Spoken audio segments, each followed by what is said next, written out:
ഇറാനിൽ പ്രക്ഷോഭത്തിനൊട്ടും ശമനമില്ല. വല്ലാത്ത അസ്വസ്ഥതയിലാണ് ആ രാജ്യം എന്നുള്ളതാണ് ഏറ്റവും നിർണായകമായ കാര്യം. കഴിഞ്ഞ കുറേ ദിവസങ്ങളിലായി ആഭ്യന്തര സംഘർഷം വല്ലാതെ മൂർച്ഛിച്ചിരിക്കുകയാണ് ഇറാനിൽ. അവിടുത്തെ ഭരണകൂടത്തിന് ഇത് അടിച്ചമർത്താൻ സാധിക്കുന്നില്ല. പതിവില്ലാത്ത വിധം ജനം തെരുവിലാണ്. പ്രക്ഷോഭകാരികൾക്ക് നേരെ സേന വലിയ ആക്രമണം നടത്തുന്നുണ്ട്. മരണസംഖ്യ ഇതിനകം 500 കടന്നു എന്നുള്ള ഏറ്റവും ഗൗരവമേറിയ വിവരമാണ് ഈ ഘട്ടത്തിൽ ലഭ്യമാകുന്നത്. ഇതുവരെ ഉള്ള എണ്ണം ഏതാണ്ട് 538 എന്നാണ് കണക്ക്. 10,600 പേർ അറസ്റ്റിലായി എന്ന വിവരം കൂടി ഇപ്പോൾ പുറത്തു വരുന്നു. എന്നാൽ പ്രതിഷേധം കൂടുതൽ നഗരങ്ങളിലേക്ക് വ്യാപിക്കുകയാണ്. കാരണം കഴിഞ്ഞ കുറേ ദിവസങ്ങളായി സംഭവിക്കുന്നുണ്ട്. ഇറാനെതിരെ ട്രംപ് യുദ്ധത്തിനൊരുങ്ങുന്നു എന്നുള്ള അമേരിക്കൻ മാധ്യമങ്ങളുടെ റിപ്പോർട്ടും ശ്രദ്ധേയമാണ്. അജയ് സുധാ ബിജു ഏറ്റവും പുതിയ വിവരങ്ങളുമായി ചേരും. അജയ് സുധാ ബിജു, ഇന്നലെ ഇറാൻ പറഞ്ഞത് അമേരിക്ക ആക്രമിച്ചാൽ തിരിച്ചടിക്കും എന്നാണ്. യാതൊരു സംശയമില്ല. അതായത് അയത്തുള്ള ഖൊമൈനി വഴങ്ങാനുള്ള ഒരു സാധ്യതയും അവശേഷിപ്പിക്കുന്നില്ല. എന്താണ് യഥാർത്ഥത്തിൽ സംഭവിക്കുന്നത്? ഇറാൻ അക്ഷരാർത്ഥത്തിൽ വലിയ ഒരു കലാപ നഗരമായി അല്ലെങ്കിൽ കലാപ രാജ്യമായി മാറുകയാണോ?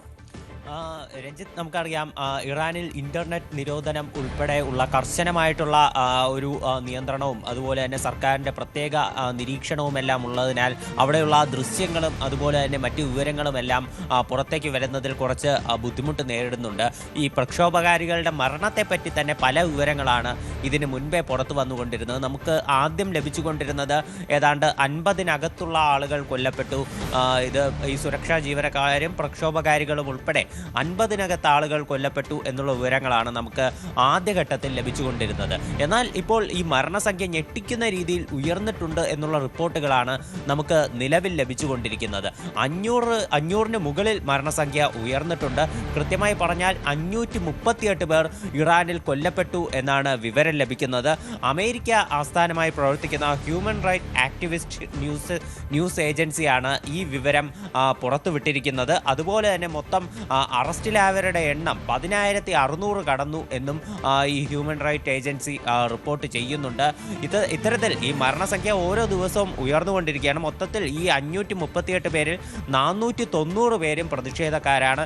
മറ്റുള്ളവർ സുരക്ഷാ ജീവനക്കാരും കൊല്ലപ്പെട്ടിട്ടുണ്ട് എന്നാണ് അറിയാൻ സാധിച്ചിട്ടുള്ളത്. അപ്പോൾ നിരവധി ഈ സുരക്ഷാ ജീവനക്കാരെ അടിച്ചമർത്താൻ വേണ്ടി വെടിവെപ്പും അതുപോലെ തന്നെ ഈ അറസ്റ്റും ഉൾപ്പെടെയുള്ള നടപടിക്രമങ്ങളുമായി ഇറാൻ ഭരണകൂടം മുന്നോട്ട് പോവുകയാണ് എന്നാണ് വിവരങ്ങൾ ലഭിക്കുന്നത്. ഇതുപോലെ വിവരങ്ങൾ പുറത്തേക്ക് വരാനുള്ള കാലതാമസവും നേരിടുന്നുണ്ട്. അതേസമയം അമേരിക്കയുടെ ഭാഗത്ത് നിന്ന് കുറച്ചുകൂടി കടുത്ത നിലപാട് ഇറാനെതിരെ സ്വീകരിച്ചു കൊണ്ടിരിക്കുകയാണ്. ആദ്യഘട്ടത്തിൽ ഈ പ്രതിഷേധം ഡിസംബർ 28 തുടങ്ങി.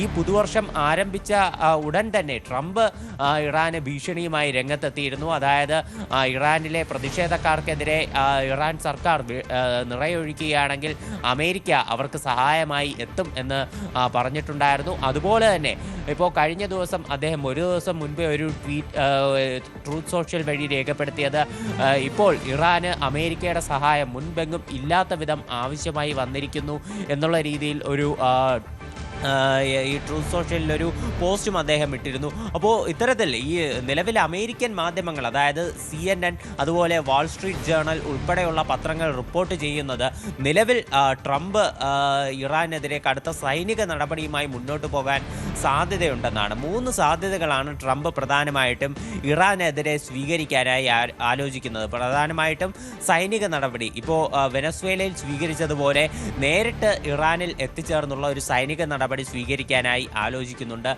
പ്രത്യേക ഒരു സൈബർ ഓപ്പറേഷൻ വഴി അവിടെയുള്ള സൈനികരുടെ രഹസ്യ വിവരങ്ങൾ ചോർത്തുക, സൈനിക വിന്യാസത്തെ താറുമാറാക്കുക, അതുപോലെ തന്നെ അവിടുത്തെ ഭരണകൂടത്തിൻ്റെ ഭാഗമായിട്ടുള്ള മറ്റ് രഹസ്യ വെബ്സൈറ്റുകൾ ഉൾപ്പെടെയുള്ള സംവിധാനങ്ങൾ തകർക്കുക. ഇത്തരത്തിലൊരു സൈബർ ആക്രമണം വഴി ഇറാനെ പ്രതിസന്ധിയിലാക്കാൻ ആലോചിക്കുന്നുണ്ട്.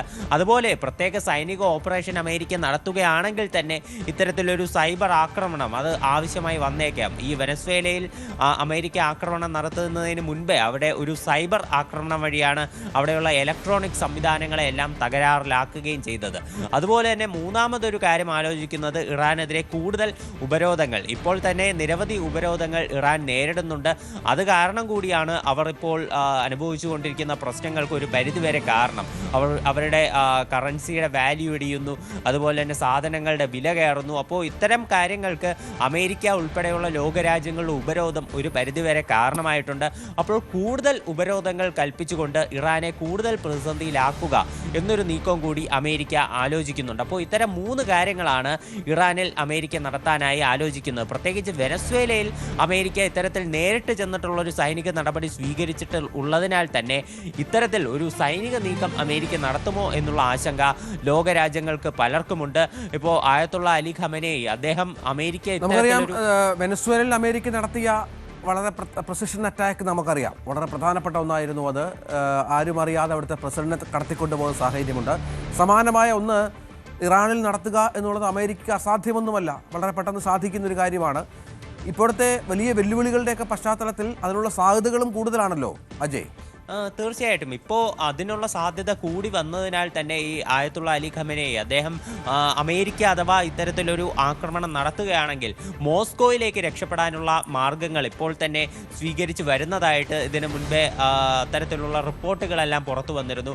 അപ്പോൾ അത് തന്നെയാണ് ഇറാൻ്റെ ഭാഗത്ത് നിന്ന് ഉണ്ടാകാൻ പോകുന്നതും. അതായത് അവരുടെ സുപ്രീം ലീഡറിനെ സുരക്ഷിതമാക്കാനുള്ള നടപടികൾ അത് അവിടുത്തെ ഭരണകൂടം സ്വീകരിക്കാൻ തന്നെയാണ് പ്രധാനമായിട്ടും സാധ്യത. അതേസമയം ഇപ്പോൾ ഇറാനിലെ പാർലമെന്റ് സ്പീക്കറായിട്ടുള്ള ബാബർ ഖലീബാഫ് അദ്ദേഹം അമേരിക്കയ്ക്ക് കടുത്ത മറുപടിയുമായി രംഗത്തെത്തിയിട്ടുണ്ട്. അദ്ദേഹം പറഞ്ഞത് അമേരിക്ക ഇത്തരത്തിൽ തിരിച്ചടിക്കുകയാണെങ്കിൽ അമേരിക്കയുടെ ഈ ഇസ്രായേൽ കേന്ദ്രമായി പ്രവർത്തിക്കുന്ന കപ്പലുകളെയും അതുപോലെ തന്നെ സൈനിക താവളങ്ങളെയും തങ്ങൾ ലക്ഷ്യമാക്കും, അമേരിക്കയ്ക്ക് കനത്ത തിരിച്ചടി നൽകും എന്നുള്ളൊരു മറുപടി അദ്ദേഹം നൽകിയിട്ടുണ്ട്. എന്തായാലും ഈ വാക് പോരും അതുപോലെ തന്നെ ഇറാനിൽ ഈ പ്രക്ഷോഭകാരികളുടെ പോരും ശക്തമായി തന്നെ തുടരുകയാണ്. ശരി, അജയ് സുധാ ബിജുവാണ് വിവരങ്ങൾ പങ്കുവച്ചത്. കൂടുതൽ വാർത്തകൾക്ക് news 18 Keralam YouTube channel subscribe ചെയ്യുക.